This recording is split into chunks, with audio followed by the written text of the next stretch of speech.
Welcome to Vermontitude, a collaborative effort between Great Eastern Radio, the Brattleboro Reformer, and BCTV to bring you the stories behind the stories on the topics you want to learn more about. Because there's always more, so there'll always be Vermontitude. Hosted by me, Peter Fish Case.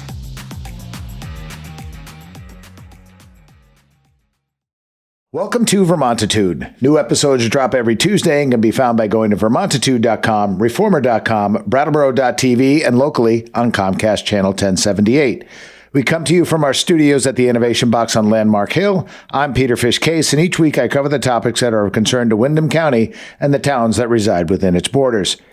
Joining us today, Emilie Kornheiser, who's the incumbent candidate and is running to keep her seat as state rep representing District 7. Welcome. Thank you. Great to be here. Good to have you. How long have you held this seat? Let's start with that.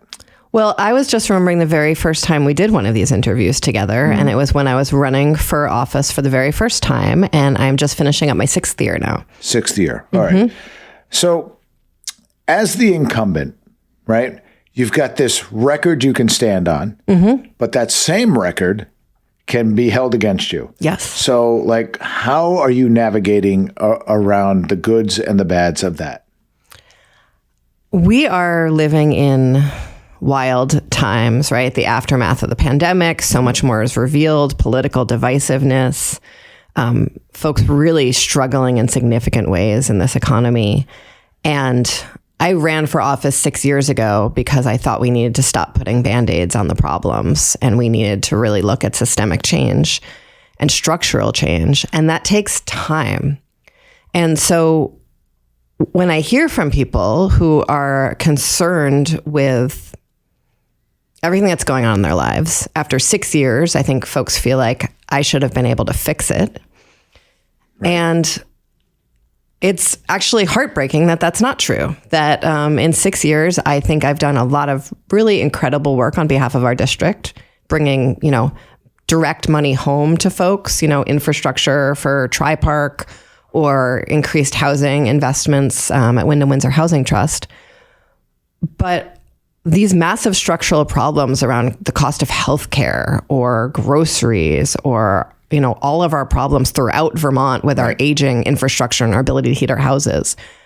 I think I've made huge inroads on that, begun structural change, but the world is a very complex place. And if these problems were immediately solvable, they would have been solved by now. And so I am doing my best to really sit down with people, to talk face to face and to say yes, I know that's hard. I know that's not working. It's not working for me either. And I want to keep on fighting for you. Right. Okay, that's a good answer. Thanks. I can tell you that one of the things I said, and you and I attended a select board meeting together where I said it.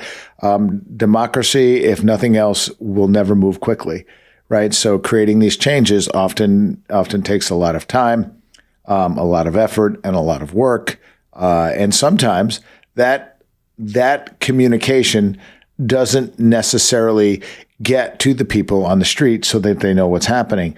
I know that there are newsletters and things like that, but what else do folks in your position do to kind of communicate that to people? So I personally, and I think it's important for folks to know that as a state legislator, I don't have any staff at all to help me with communications, to answer email, to write newsletters, anything like that. I do that all myself. And so send out newsletters. Folks can sign up for those at emiliekornheiser.org. I try to post on social media, Facebook, Instagram. I used to do Twitter. I don't anymore.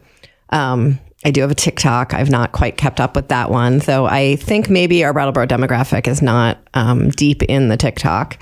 And then we host community meetings at the library once a month for folks to join. I try to get out and about as much as possible. I volunteer downtown on Gallery Walk. I go to a lot of community meetings.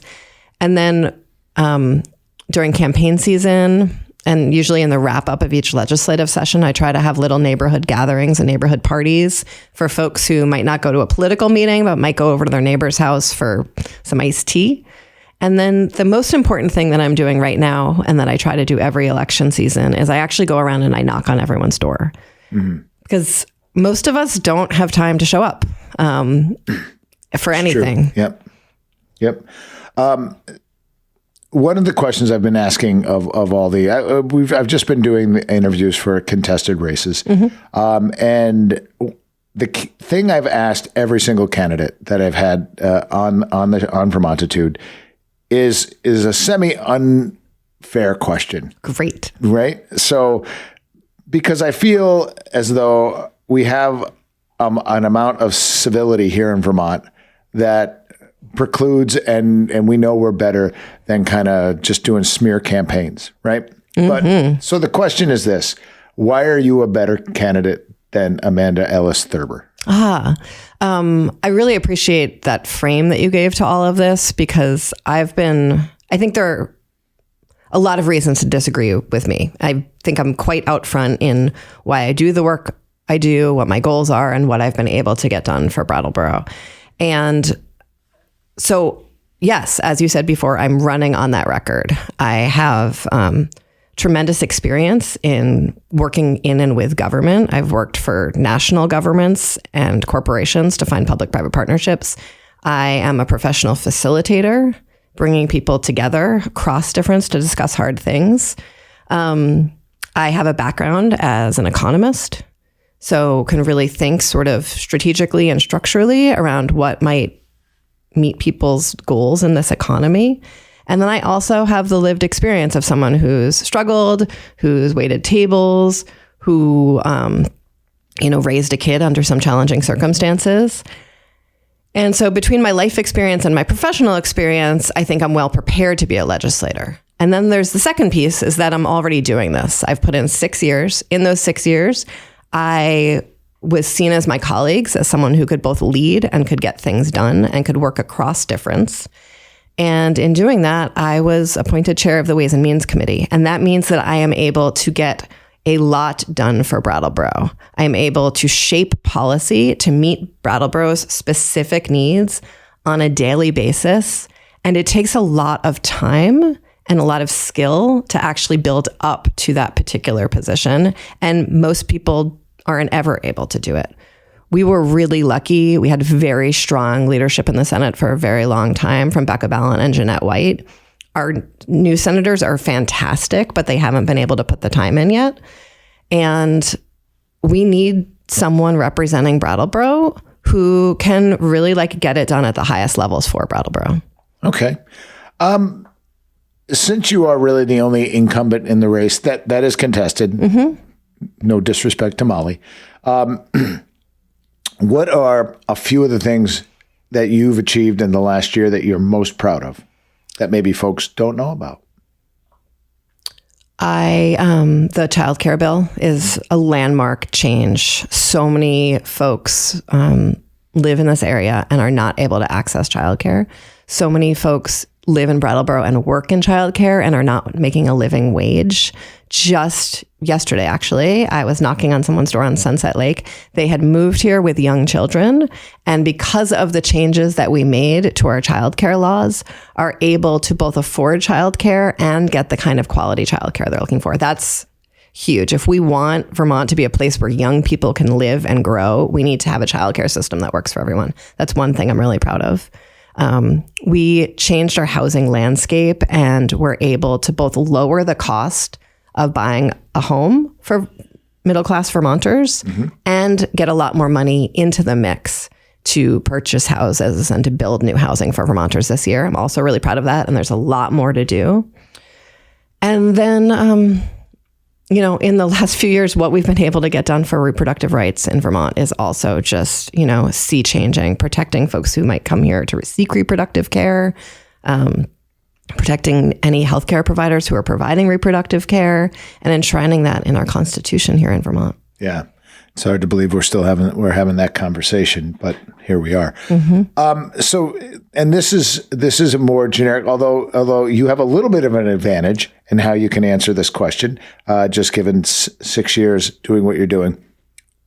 In the next year, what are the couple of things that you want to get done, or that you can realistically get done and say, here's this thing that's really just going to affect you right at your doorstep?